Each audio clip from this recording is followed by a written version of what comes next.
Price Lord. இயேசுவின் நாமத்தினால உங்கள் ஒவ்வொருவரையும் டெய்லி மன்னான்கிற இந்த கர்த்தருடைய வசனத்தை தியானிக்கும்படி அன்போடு கூட வரவேற்கிறேன். இதுவரைக்கும் நீங்கள் சப்ஸ்கிரைப் பண்ணலைன்னா இந்த சேனலுக்கு தயவாய் சப்ஸ்கிரைப் பண்ணுங்க. நிச்சயமாய் கர்த்தர் பெரிய காரியங்களை செய்ய போகிறார். இன்றைக்கு கர்த்தருடைய வசனத்தை லேவியராகமம் 26ஆம் அதிகாரம் 13ஆம் வசனத்தை வாசித்து தியானிக்க போகிறோம். நீங்கள் எகிப்தியருக்கு அடிமைகளாய் இராதபடிக்கு நான் அவர்கள் தேசத்திலிருந்து உங்களை புறப்பட பண்ணி உங்கள் நுகத்தடிகளை முறித்து உங்களை நிமிர்ந்து நடக்க பண்ணின உங்கள் தேவனாகிய கர்த்தர் சொல்லுகிறார். உங்களை நிமிர்ந்து நடக்க பண்ணின தேவனாகிய கர்த்தர். நம்முடைய ஆண்டவராகிய இயேசு கிறிஸ்து நம்மை தலைகுனிய வைக்கிறவர் அல்ல, நம்மை கூனி குறுகி வாழும்படியாய் செய்கிறவரும் அல்ல.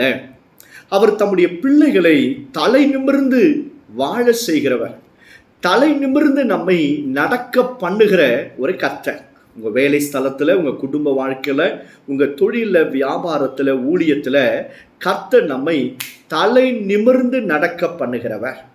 நம்மை அநேக சமயத்தில் நம்மை குனிந்து வாழும்படியாய் அல்லது ஏதோ ஒரு அவமானம், ஏதோ ஒரு வெட்கத்தினால பல நேரத்தில் சத்ருவானவன் அல்லது நம்முடைய மாம்சத்தின் கிரியைகளினால நாம் தலை குனிந்து நடக்க வேண்டியதாக இருக்கும். இஸ்ரவேல் ஜனங்களை பாருங்க, அவர்கள் அடிமைகளாக இருந்த பொழுது அவர்களால் நிமிர்ந்து நடக்க முடியலை.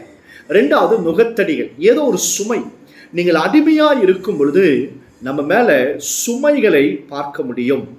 இவைகளினால நம்மால் தலை நிமிர்ந்து நடக்க முடியாது.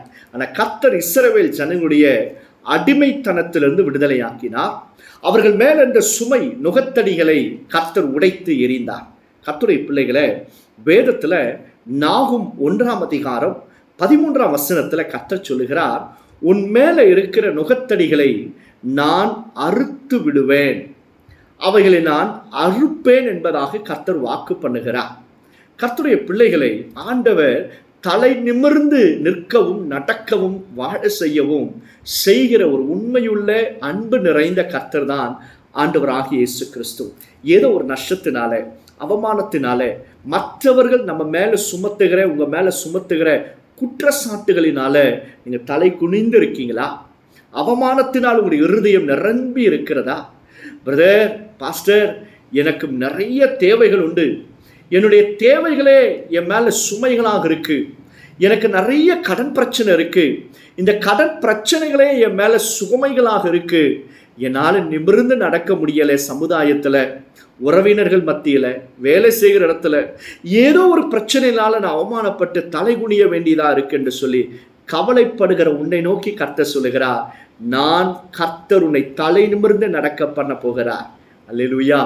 உனக்கு விரோதமாக இருக்கிற சத்துருக்களை கர்த்தர் முறியடித்து நம்மையோ ஆண்டவர் நிமிர்ந்து நடக்க பண்ணுகிறவர்.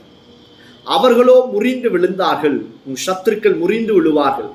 நாமோ நிமிர்ந்து நடக்க பண்ணுகிற கர்த்தர் இன்றைக்கும் உயிருள்ளவராக இருக்கிறார்.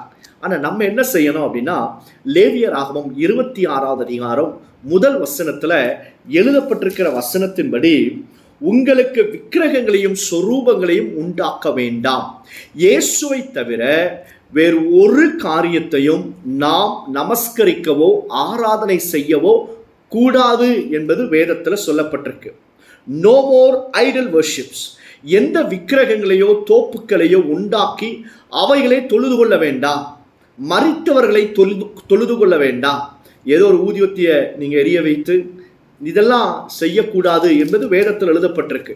அப்படி நீங்கள் செய்யாமல் இருந்தீங்கன்னா கர்த்தர் உன்னுடைய அடிமைத்தனத்திலிருந்து விடுதலையாக்கி உங்கள் மேலே இருக்கிற கடன் பிரச்சனை, உங்கள் மேலே இருக்கிற பாவ சுமைகள், தேவையில்லாத காரியங்களை எல்லாம் கர்த்தர் உடைத்து அறுத்து போட்டு நம்மை கர்த்தர் தலை நிமிர்ந்து வாழ செய்ய போகிறார், தலை நிமிர்ந்து நடக்கும்படியாய் செய்ய போகிறார். கர்த்தருடைய பிள்ளைகளை, இந்த வசனத்துக்கு நீங்கள் கேட்டு கீழ்ப்படியும் பொழுது ஒரு நாளும் உங்களை ஆண்டவர் தலைகுனிய விடவே மாட்டார். ஒரு நாளும் நீங்கள் வெட்கப்பட்டு போகவே மாட்டீங்க. கர்த்தராக இயேசுவை மாத்திரம் தொழுது கொள்ளுங்க, அவருக்கு மாத்திரம் ஆராதனை செலுத்துங்க. எந்த விக்கிரகங்களோ தோப்புக்களோ இல்லை எந்த மனுஷனையோ நீங்கள் வணங்காமல் கர்த்தராகிய இயேசுவை மாத்திரம் நீங்க வணங்கினீங்கன்னா, ஆராதிப்பீங்கன்னா, நிச்சயமாய் உங்களை ஆண்டவர் தலை நிமிர்ந்து நடக்க பண்ணுவார். சில பேர் செத்து போனவங்களை தெய்வமாய் கும்பிடுவாங்க. சில நடிகைகளை தெய்வமாக கும்பிடுவாங்க. மிருகங்களை தெய்வமாக கொண்டு அவைகளை ஆராதித்து செய்வாங்க. பாருங்க, அதையெல்லாம் நமக்கு சேமத்தை கொண்டு வராது. அவையெல்லாம் நமக்கு நஷ்டத்தையும் தேவையில்லாத பிரச்சனைகளையும் சமாதானத்தையும் கொடுக்கும். ஆனால் இயேசுவை நீங்கள் ஆராதித்து, அவரை மாத்திரம் நீங்கள் ஆராதித்து நமஸ்கரிக்கும் பொழுது உங்களை ஆண்டவர் தலை நிமிர்ந்து நடக்கவும் உன் தலையை உயர்த்துவதற்கு அவர் உண்மையுள்ளவராக இருக்கிறார். சோமல்லாமா. பரலோக பிதாவே, அப்பா, எங்களுக்கு உண்மை தவிர வேறு தெய்வங்கள் இல்லை. நாங்கள் உண்மையே ஆராதிப்போம், நமஸ்கரிப்போம், தொழுது கொள்ளுவோம். ஆண்டவரே, எல்லா வெட்கமும் மாறட்டும், எல்லா சுமைகளும் அடிமைத்தனங்களும் மாற்றி நாங்கள் தலை நிமிர்ந்து நடக்க கிருபைத்தார். இயேசுவின் நாமத்தினாலே ஜெபிக்கிறோம் பிதாவே. ஆமென், ஆமென். God bless you.